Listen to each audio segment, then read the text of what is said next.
Alan Pierce wiped sweat from his forehead as he dug into the rocky soil of the Cascade Mountains. The summer sun beat down on his back, and birds sang in the trees around him. As a geologist, he loved these solo research trips. Just him, the mountains, and the ancient stones that told Earth's story. He thrust his shovel into the dirt again and heard a strange metallic clang. That wasn't right. This area shouldn't have any metal deposits. Alan got down on his knees and brushed away the soil with his hands. Something smooth and silver glinted in the sunlight. "What the hell?" he muttered, digging his fingers around the object. With careful movements, he pulled it free. It was about the size of his phone, but heavier, with a strange polished surface. That didn't look like any metal he recognized. As he turned it over in his hands, the object suddenly lit up with a soft blue glow, pulsing every few seconds. Alan nearly dropped it in surprise. The device had no buttons, no screen, no visible way to turn it on or off. Yet somehow it had activated when he touched it. He pulled out his phone and snapped several pictures.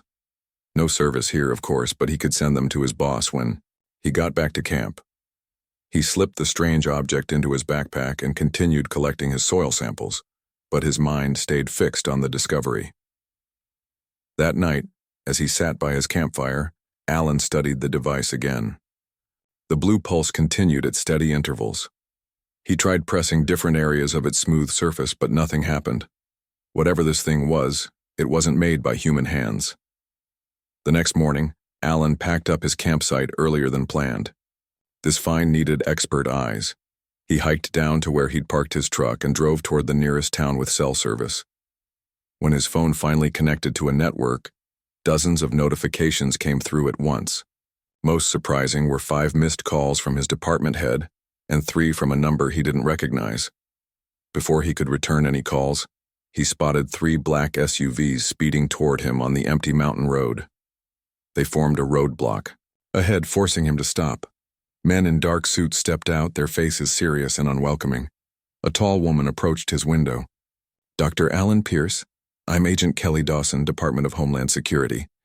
We need you to come with us."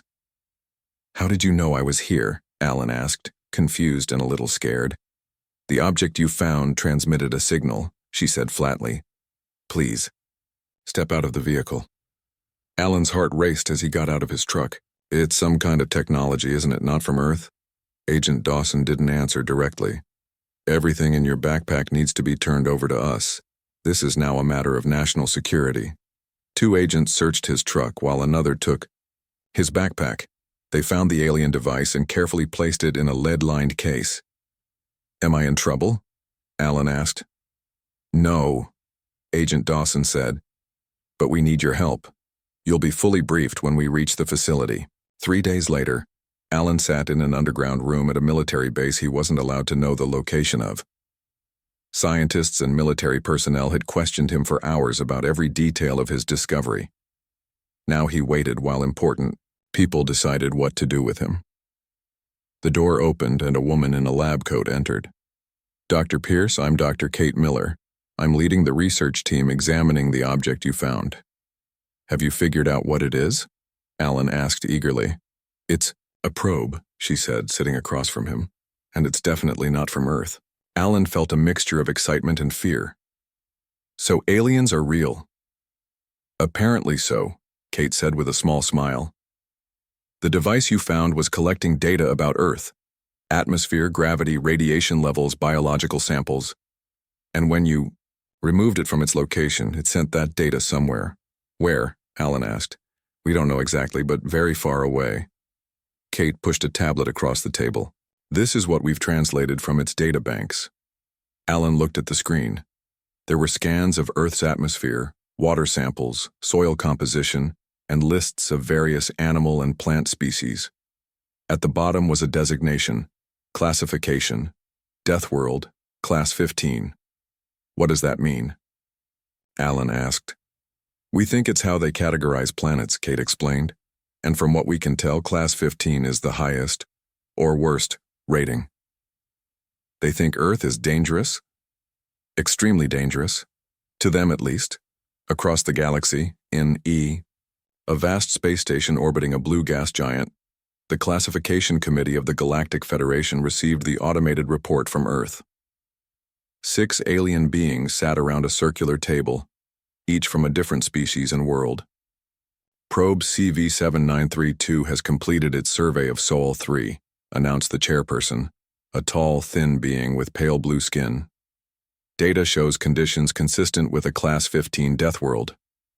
Another committee member, covered in short golden fur, looked alarmed. Class 15? Are you certain? We have only classified 3 other planets at that level in the entire mapped galaxy. The data is clear, said the chairperson, bringing up a holographic display. Gravity at 9.8 meters per second squared, nearly twice the galactic average, for inhabited worlds. Oxygen levels of 21%, toxic to most spacefaring species. Temperature variations from 50 to plus 150 degrees Celsius. Constant tectonic activity.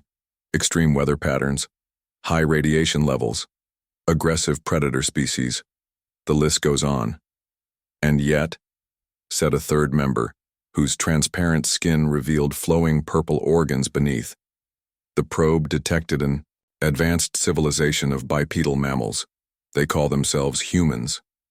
Impossible, said the furry member. No intelligent life could evolve in such conditions. The evidence suggests otherwise, the chairperson replied.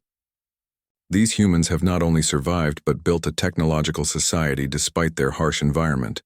This makes them unique and potentially dangerous, added another member.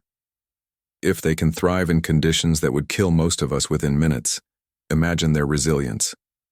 Their strength, the chairperson nodded. The standard protocol is clear. Sol 3 will be marked for extreme caution and minimal contact. We will update the galactic charts with warnings for all ships to avoid the system if possible. After the meeting, Federation Archivist Krell TX updated the official records. As he filed the report, he noted with interest that no previously known sentient species had evolved on a Class 15 world. These humans were something new, an anomaly that defied expectations. Meanwhile, light years away, a military vessel intercepted the classification signal. Commander Vorks of the Drenthai Armada reviewed the report with growing interest. Unlike the peaceful Federation, the Drenthai Empire was always looking to expand through conquest. A Class 15 death world with intelligent life? Vorks said to his second-in-command. If these humans have evolved in such harsh conditions, they must be formidable warriors. The perfect slaves for the mining colonies, his officer suggested. Exactly, Vorks agreed, his scaled skin shifting to a deeper red color that indicated excitement. Plot a course for this Earth. We will test these humans' strength ourselves. If they prove worthy, they will serve the Empire. If not, their planet has valuable resources regardless. As the Drenthai ship changed course toward Earth, neither the Federation nor the humans had any idea that the small probe Alan Pierce found would soon bring 2 worlds into violent contact. For Earth, everything was about to change. Back on Earth, Dr. Kate Miller led Alan into a secure briefing room where top military and government officials had gathered. Whatever sent this probe, she told them gravely, now knows we're here, and we have no idea what that means for humanity. 6 months passed since Alan Pierce found the alien probe. Life had changed completely for him. The government moved him to a secure facility where he worked with Dr. Kate Miller and other scientists to understand what might come next. The world still didn't know about the alien device. Leaders feared that news of alien life would cause panic, but they couldn't hide what happened next. On a quiet Tuesday morning, NASA's Deep Space Monitoring System detected something unusual. 12 massive objects had entered the solar system, near Jupiter. They moved in a perfect formation and were slowing down. These weren't asteroids or natural space objects. They were ships. Within hours, the president called an emergency meeting. Military leaders, scientists, and government officials gathered in the White House Situation Room. "How big are these ships?" asked the president. Admiral Paul Harris pulled up images on the main screen. Each one is approximately the size of Manhattan. They're slowing as they approach Mars. At their current speed, they'll reach Earth orbit in about 5 days. The room fell silent as everyone stared at the grainy images of the alien fleet. Do we have any defense against something like this? The president finally asked. Nothing specific, sir, Admiral Harris admitted. Our nuclear missiles could reach orbit, but against technology that can travel between stars? We just don't know. Dr. Kate Miller spoke up. We should try to communicate with them. The probe they sent was designed to gather information, not to attack. Maybe they're peaceful. Or maybe they were just scouting us before an invasion, countered General William Davis. We need to prepare for the worst. The president nodded. Do both. Try to make contact, but I want our military at full readiness, and it's time to tell the public they deserve to know. That evening, people around the world watched as the president addressed all nations from the Oval Office. Panic spread quickly. Some people fled cities. Others cleaned out store shelves. Religious groups declared the end times had come. But many simply waited and wondered what would happen next. At Cheyenne Mountain in Colorado, the military established a new command center, deep underground. Major Frank Donovan arrived after a hurried flight from Washington. As a Special Forces veteran with combat experience in Iraq and Afghanistan, he had been chosen to help coordinate Earth's ground defenses. Welcome to Operation Sentinel, Major, said General Davis as they walked through the busy command center. You'll be working with an international team. Every country is sending their best. Do we have a plan, sir? Frank asked. We're working on several, but without knowing what we're facing, it's all guesswork. 3 days later, the alien ships entered Earth orbit. They spread out, positioning themselves above major cities around the world. Television signals worldwide were suddenly interrupted by a message. On every screen appeared a creature that looked somewhat like a tall, thin lizard, with reddish scales and 4 eyes. People of Earth, it said in perfect English. I am Commander Vorks of the Drenthai Empire.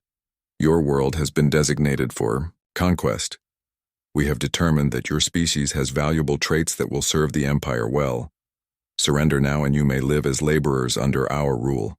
Resist and face extinction. You have 6 hours to respond. Similar messages played in different languages across the globe. The United Nations Security Council met immediately in an emergency session. For once, there was no disagreement between nations. The answer was unanimous. Humanity would not surrender. We will not bow to threats, the UN Secretary-General announced in a global broadcast. Earth belongs to humanity, and we will defend our home. The response from the alien ships came quickly. Small craft began launching from the larger vessels. The invasion of Earth had begun. Major Frank Donovan watched satellite footage as hundreds of alien shuttles descended toward major cities.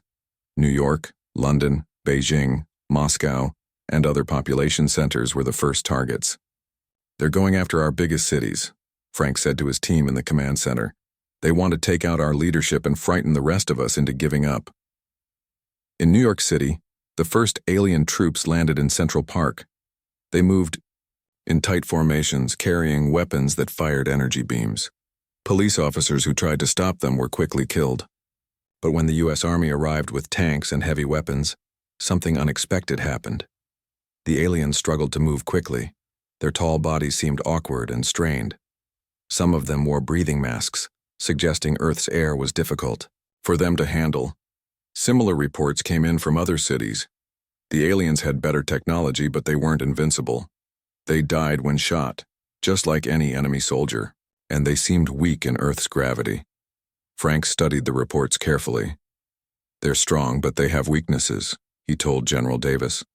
Their homeworld must have lower gravity than Earth, and our atmosphere seems to bother them. That US matches what we know about the probe's classification, said Dr. Kate Miller, who had joined the command center team. They called Earth a death world. To them, our normal conditions are extreme. This realization spread through Earth's military forces. The aliens had expected weak resistance from what they thought were primitive beings. Instead, they found humans fighting fiercely for their planet. In London, British forces managed to capture an alien soldier alive. The creature was quickly moved to a secure facility for study. Scientists learned that Earth's oxygen levels were mildly toxic to the Drenthai, and our gravity strained their bodies. Even more surprising, some aliens were already showing signs of illness from Earth's bacteria. By the end of the first day, the invasion wasn't going as the Drenthai had planned. They held parts of several major cities but faced constant attacks from military forces and armed civilians.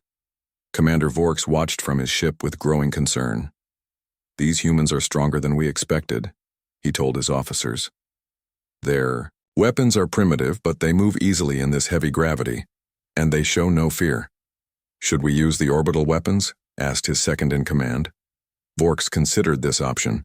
His ships could blast cities from orbit, but that would damage the very resources they had come to claim. "Not yet. Send in the second wave with heavy armor. We will crush their resistance with superior technology." On Earth, Alan Pierce worked with scientists examining alien equipment recovered from battlefields. "Their tech is advanced, but not magic," he told military leaders over a video call. "We're already finding ways to disrupt their communications and shields." In Washington, D.C., which remained under human control, the president met with his advisors. "What's our status?" he asked. "It's not as bad as we feared," said the Secretary of Defense. "They hold parts of 17 major cities worldwide, but their advance has slowed. Our forces are learning how to fight them effectively. The best news," added Admiral Harris, "is that we're all in this together. Every nation is sharing information and resources. This isn't America's war or China's war, it's humanity's war." Outside, the sounds of distant explosions punctuated his words. The Drenthai's second wave had reached the city outskirts. The battle for Earth had only just begun, but humans were proving that inhabitants of a Class 15 Deathworld wouldn't be conquered easily. 2 weeks into the invasion, humans began to understand what made Earth a Class 15 Deathworld to the aliens. Dr. Olivia Reyes worked day and night in a secure CDC facility in Atlanta. Her team studied tissue samples from dead Drenthai soldiers and the one live prisoner that British forces had captured. "Their muscle structure is different from ours," she explained during a video meeting with military leaders. "They evolved on a planet with about 60% of Earth's gravity. Here they tire quickly. Their bones are also weaker than human bones." Major Frank Donovan listened carefully from the command center in Cheyenne Mountain. "What about their breathing masks? Are they necessary?" "Absolutely," Olivia replied. "Earth's atmosphere has too much oxygen for them. It's slowly poisonous to their systems. Without those masks, they would die within hours. That explains why they've set up dome structures in the areas they control," said General Davis. "They're creating spaces with their home atmosphere." But the most surprising discovery came when Olivia's team examined blood samples from several dead aliens. "They're getting sick," she announced. "Earth bacteria and viruses are infecting them. They have no immunity to our germs. Even common cold viruses can make them very ill." This news changed everything. Humans had 3 major advantages: stronger bodies adapted to Earth's gravity, natural immunity to Earth's diseases, and the ability to breathe the air freely. The Drenthai had better technology, but Earth itself was their biggest enemy. Frank developed a new strategy. "Instead of direct attacks, we should force them to fight in environments that are even more challenging," he suggested. "Lure them into swamps, mountains, deserts, places where the conditions are extreme even for us." The military adopted this approach worldwide. In Florida, soldiers led Drenthai troops into the Everglades, where the humid air, insects, and muddy terrain overwhelmed the aliens. In Colorado, Army Rangers used their mountain training to ambush alien units in high-altitude passes, where the thin air made the invaders even weaker. Even weather became a weapon. The Drenthai struggled in rain, which seemed to irritate their scaly skin. Their equipment often malfunctioned in high humidity. Snowstorms confused their sensors and made movement difficult in their heavy armor. In Nebraska, a farmer named Greg Summers led a group of locals who found a damaged alien scout ship that had crashed in a cornfield. They captured the 2 surviving aliens and turned them over to the military. More importantly, they secured the ship before the aliens could destroy it. Scientists swarmed over the craft, learning crucial information about Drenthai technology. They discovered that the aliens' communications could be disrupted by certain radio frequencies. Their weapons, while advanced, used energy cells that couldn't be easily replaced on Earth. Greg's group became local heroes, and their success inspired similar resistance cells across rural America. Farmers, hunters, and small-town police joined, together to fight back. They used their knowledge of the land and simple but effective tactics against the technologically superior invaders. In orbit, Commander Vorks faced a difficult situation. His ground forces reported increasing casualties. More concerning, a strange illness was spreading among his troops. Many soldiers who had been on Earth for more than a week developed fever, breathing problems, and weakness. How is this possible? Vorks demanded of his medical officer. These humans are primitive. They don't even have space travel. It's not the humans directly, the medical officer explained. It's their world. The microorganisms in their air, water, and soil are attacking our bodies. We have no defenses against them. Then accelerate the dome construction, Vorks ordered. Move all operations inside controlled environments. But this only slowed their progress. Confined to their domes and ships, the Drentai couldn't expand their control. Meanwhile, humans became bolder in their attacks. In Washington, D.C., the president met with his science advisors. Dr. Kate Miller showed him images of Drentai, equipment that had been captured and studied. We're learning fast, she said. Their technology is advanced but not incomprehensible. We've already adapted some of their communications devices for our own use. Alan Pierce added. The most important thing we've learned is about their ship, shields. They block energy weapons and explosions, but simple kinetic weapons, bullets and artillery, can still get through if they hit with enough force. This information was shared with military forces worldwide. A coordinated strike was planned against the dome structures the aliens had built in captured territories. In New York City, the Drentai had established their largest base in Central Park. They built a massive dome over several acres and filled it with their home atmosphere. Inside, they moved comfortably without masks or the strain of Earth's gravity thanks to artificial gravity generators. Major Frank Donovan personally led the assault on this base. As artillery pounded the dome shields, Special Forces teams used sewers and subway tunnels to approach from below. They planted conventional explosives at key points around the dome's perimeter. Their shields are designed to stop attacks from above or the sides, Frank told his team, but they don't extend underground. When the explosives detonated, they cracked the dome's foundation. The protective bubble collapsed, exposing hundreds of Drentai to Earth's atmosphere. In the confusion, human forces stormed the base, the WAM. Aliens fought desperately, but without their dome and breathing masks, they quickly weakened. By nightfall, the New York dome had fallen. Similar attacks succeeded in Chicago, London, and Beijing. For the first time since the invasion began, the aliens were in retreat. Commander Vorks received the reports with growing alarm. How can they be defeating us? We conquered the Zolot Empire in days and they had space travel. The Zolot didn't live on a Deathworld, his second-in-command replied. These humans evolved in conditions that would kill any normal species. They are stronger than they appear.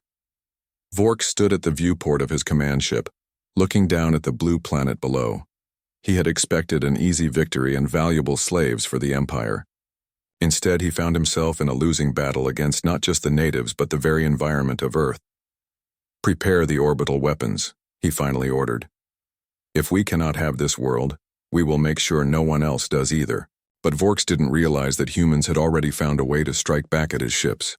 On a military base in Nevada, scientists and engineers had worked around the clock to adapt Drentai weapon technology.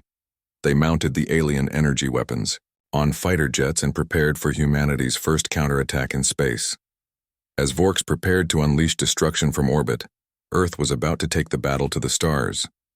3 months into the invasion, humans had not only survived but were beginning to push back against the Drentai forces. The aliens' initial advantage of superior technology was fading as Earth scientists adapted captured equipment for human. Coming at Nellis Air Force Base in Nevada, Colonel Susan Martinez watched as technicians mounted alien energy weapons onto F-35 fighter jets. As a veteran pilot with 15 years of combat experience, she had been chosen to lead the first squadron equipped with the new hybrid weapons. How do they handle? She asked the chief engineer. Better than expected, he replied. The energy output is incredible. In testing, they cut through 6 feet of concrete like it was paper, and we figured out how to power them using modified generators from the captured ships. Susan nodded. And the shields? We've installed smaller versions on each fighter. They won't stop everything, but they'll give you more protection than any aircraft has ever had. This was happening at military bases around the world. Chinese, Russian, European, and American forces all shared technology and tactics. The common enemy had united humanity in ways no one thought possible. In Chicago, now freed from alien control, Major Frank Donovan prepared for the largest ground offensive yet. The city had suffered heavy damage during the initial invasion and the recent battle to liberate it. Buildings were burned and broken, streets were filled with debris. But people were returning, helping clean up and rebuild while military forces prepared for the next phase. The Drenthai have pulled back to these 5 locations, Frank told his international team, pointing to a map. They've established heavily defended domes in each area. Our job is to take them down. Won't they expect the same tactic we used in New York? Asked a British officer. Absolutely, Frank agreed. They've reinforced the bases of their domes. But that's why we're going to try something different. We're going to use their own weapons against them. The plan was bold. Using captured Drenthai equipment, human forces would approach the domes in alien vehicles. The disguise would get them close enough to deploy a new weapon developed from Drenthai technology, a device that could disrupt the energy flow of the dome shields. In orbit, Commander Vorks faced mounting pressure. Half his invasion force had been lost. Many of his remaining soldiers were sick with Earth diseases. His superiors in the Drenthai Empire demanded results. We cannot retreat, Vorks told his officers. If we return to the Empire as failures, we will face execution. Our only choice is to escalate the conflict. He ordered the orbital weapons prepared. Each of his remaining ships carried planet-killer bombs capable of devastating entire regions. If humans wouldn't submit, he would make examples of their largest cities. The first target was to be Chicago, where human forces were gathering for their offensive. Forks didn't know that Earth scientists had detected the energy buildup in his ship's weapons. They're preparing something big, Dr. Kate Miller told the president in an emergency briefing. The energy readings are off the scale. How long do we have? Asked the president. Hours, maybe less, she replied. And we don't know what these weapons can do, but based on their power levels, they could destroy entire cities. The president made a quick decision. Launch the fighter squadron. This is the moment we've been preparing for. At Nellis Air Force Base, Colonel Susan Martinez led her pilots to their upgraded fighters. This is it, people, she said during the final briefing. Humanity's first space battle. Our mission is to take out the weapon systems on the command ship before they can fire on Chicago. 12 fighters took off, their engines roaring against the desert sky. As they climbed higher than any fighter jet was designed to fly, the alien technology integrated into their systems created a protective bubble around each craft, allowing them to operate in the vacuum of space. Susan felt the strange sensation as her fighter passed through the atmosphere into the blackness beyond. The Earth curved below her, beautiful and blue. Ahead she could see the Drenthai ships in orbit, massive dark shapes against the stars. Eagle Squadron, maintain formation, she ordered. Remember your training. Their shields are strongest, at the front. We hit them from multiple angles. The fighters accelerated toward the alien command ship. For several minutes they flew undetected. Then alarms sounded as the Drenthai discovered the approaching Earth vessels. They've spotted us, Susan announced. Execute attack pattern, stay tight and watch for defensive fire. Small fighter craft launched from the alien ships. They were faster and more maneuverable than the human jets, but the Earth pilots had one advantage. They were used to fighting in high-gravity conditions. The Drenthai pilots, even in their ships, struggled with the precision movements that came naturally to humans. The space battle was chaotic and intense. Human fighters fired their adapted alien weapons, sending bright energy beams slicing through the darkness.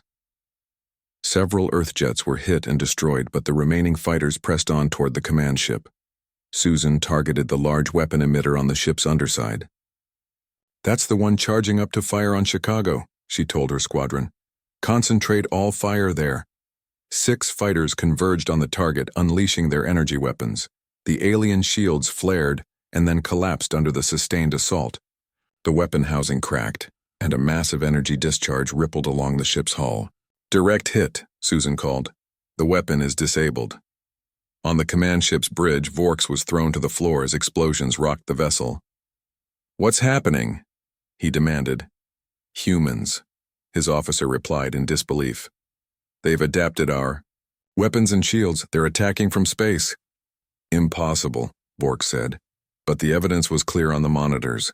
Human fighters were engaged with his forces in space, a place where no human had any right to be. Another explosion shook the ship. Warning signals blared across control panels. "Main power is failing," reported an officer. "Shields are down to 20%. The planet killer weapon is critically damaged. It's building to an overload." "Evacuate the ship," Vorks ordered. "All personnel to escape pods." As the Drenthai abandoned their command vessel, Susan and her remaining fighters pulled back to a safe distance.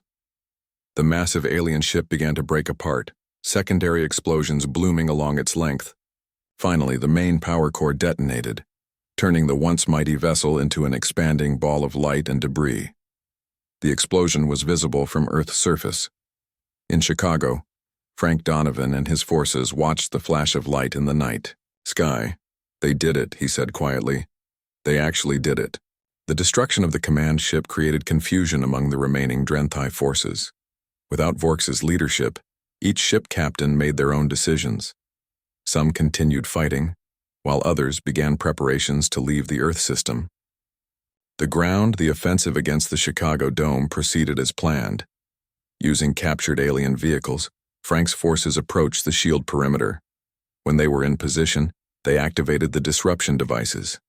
The dome flickered and failed, exposing the Drenthai inside to Earth's atmosphere. The battle was short but fierce. Most of the aliens fought to the death rather than surrender. By sunrise, the Chicago Dome had fallen, and another piece of Earth was reclaimed. Similar victories followed across the globe. As news spread of the command ship's destruction, human forces pressed their advantage. The tide had turned decisively. The inhabitants of Earth, toughened by their harsh world, were proving too strong for the invaders to defeat. 1 month after the destruction of the Drenthai command ship, the war was reaching its conclusion. 3 alien ships remained in Earth orbit, surrounded by a growing fleet of human spacecraft. These weren't just fighter jets anymore. Engineers had converted captured Drenthai shuttles for human use, and they had even managed to get one of the smaller alien ships working with a human crew. On the ground, the last alien domes were under siege. Without supplies or reinforcements, the remaining Drenthai troops fought with desperation rather than strategy. Cities around the world were being reclaimed day by day. In his Pentagon office, now General Frank Donovan reviewed the latest victory reports. He had been promoted after the successful Chicago offensive and now coordinated global military operations. A knock at his door interrupted his reading. "Come in," he called. Dr. Kate Miller entered, followed by Alan Pierce. Both looked tired but excited. "We've been monitoring deep space communications," Kate said, without preamble. "There's something big heading toward Earth." Frank felt his stomach tighten. "Another Drenthai fleet?" "No," Alan replied. "It's different. The energy signatures don't match Drenthai technology, and they're broadcasting on frequencies we've never seen before." "How long until they arrive?" "About 12 hours, Kate said. "Whatever they are, they're moving fast." Frank immediately called an emergency meeting with the president and military leaders. Plans were made to prepare for another possible conflict. The hard-won alien weapons were distributed to defense forces worldwide. Colonel Susan Martinez and her spacefighter squadron were put on high alert. The mysterious fleet arrived exactly when predicted. 20 sleek ships, smaller than the Drenthai vessels but clearly more advanced, took position just beyond the moon's orbit. They made no aggressive moves. Instead, They broadcast a message on all frequencies in perfect English. People of Earth, we are representatives of the Galactic Federation. We have come in peace to address the conflict between your world and the Drenthai Empire. We request a meeting with your leaders. The message repeated in multiple languages. After careful consideration, the president agreed to the meeting. A neutral location was chosen, the International Space Station, which had remained untouched during the invasion. 3 Federation representatives arrived in a small shuttle. They were unlike the Drenthai. Instead of reptilian features, they had thin, graceful bodies with blue skin and large, gentle eyes. They moved carefully in the station's artificial gravity, suggesting they too came from a world with less gravitational pull than Earth. Frank Donovan was part of the human delegation, along with the president and representatives from other major nations. The leader of the Federation group introduced herself as Ambassador Nalivek. "We must apologize," she began. "The Federation has monitored your solar system for many years. When we received the classification report about Earth, we should have made contact immediately. Instead, we simply marked your system as dangerous and moved on. This allowed the Drenthai to find you unprotected." "Why would you classify Earth as dangerous?" asked the president. Ambassador Nalivek displayed a holographic image of the galaxy. "Most intelligent life evolves on worlds with much gentler conditions than Earth. Lower gravity, more stable weather, less extreme temperatures, and fewer natural disasters." She highlighted Earth on the display. "Your world is one of only 4 Class 15 Deathworlds known to harbor intelligent life. The conditions here would kill most spacefaring species within hours without protective equipment." Frank leaned forward. "So the things that make Earth normal to us make it deadly to you?" "Exactly," Nalivek confirmed. "Your species evolved under pressures that would crush most others. You breathe oxygen levels that would be toxic to many. You survive temperature variations that would be fatal elsewhere. Even your bacteria and viruses are exceptionally aggressive by galactic standards." "And this makes us dangerous?" the president asked. "It makes you uniquely resilient," she corrected. "The Drenthai are considered formidable warriors in the galaxy. They have conquered many worlds, yet they failed completely against humans. This is unprecedented." The discussions continued for hours. The Federation representatives explained more about the wider galactic community and the rules that governed interactions between worlds. They offered to help negotiate an end to the conflict with the remaining Drenthai forces. With Federation mediation, the 3 Drenthai ships surrendered. Their crews were allowed to return home, carrying news of their defeat. The Drenthai, soldiers still on Earth, could either surrender or accept transportation back to their empire. In the months that followed, Earth began a new chapter. Cities were rebuilt. Alien technology was studied and integrated into human society. The damage was extensive, but the unity that had formed during the invasion continued during reconstruction. 1 year after the invasion began, the United Nations hosted a special ceremony in New York. The rebuilt city gleamed with a mixture of human and alien architecture. In attendance were leaders from around the world and representatives from the Galactic Federation. Dr. Alan Pierce, now the head of the new Interstellar Relations Department, gave the keynote address. 1 year ago, an alien probe classified Earth as a Class 15 death world. The Drenthai saw this as a sign that we would make valuable slaves. They didn't understand what that classification truly meant. He looked out at the crowd of humans and aliens. It meant that we had evolved on a world that forged us to be strong, adaptable, and relentless in our will to survive. Those qualities saved us when the invasion began, and those same qualities will serve us well as we join the galactic community. The Federation had offered Earth membership, with certain restrictions until humans proved they could follow interstellar laws. Ambassador Nalivek signed the agreement alongside the UN Secretary General. "Your species has accomplished something unprecedented," she told the Assembly. "You have defended your world against an empire that has conquered hundreds of planets. You have adapted technology far beyond your current development level in mere months. You have shown both great strength and great wisdom." After the ceremony, Frank Donovan, now in charge of Earth's new Space Defense Force, stood with Susan Martinez on a balcony overlooking the city. "What do you think is next for us?" Susan asked. Frank watched as Federation ships glided silently above the skyline. "We'll explore the stars just like we always dreamed of doing, but we'll do it knowing something no other species knows." "What's that?" "That we come from the toughest neighborhood in the galaxy," he said with a smile. "And that makes us uniquely qualified to handle whatever's out there." In orbit above Earth, the first human-built starship prepared for its maiden voyage. Its name was painted proudly on the hull, HSS Deathworld. The ship carried Earth's first official ambassadors to the Galactic Federation, including Dr. Kate Miller and Alan Pierce. As the ship engaged its engines, Kate looked back at the blue planet below. "It's strange to think that our normal is extreme, to everyone else out there." "It's our greatest strength," Alan replied. "Our world may be harsh by galactic standards, but it made us who we are." The starship accelerated away from Earth, carrying humanity's representatives to the stars. Their classification remained unchanged, inhabitants of a Class 15 Deathworld. But now, that designation carried new meaning throughout the galaxy. It was no longer just a warning, but a mark of respect for the species that had not only survived such a world, but had made it their strength. The universe would never underestimate humans again.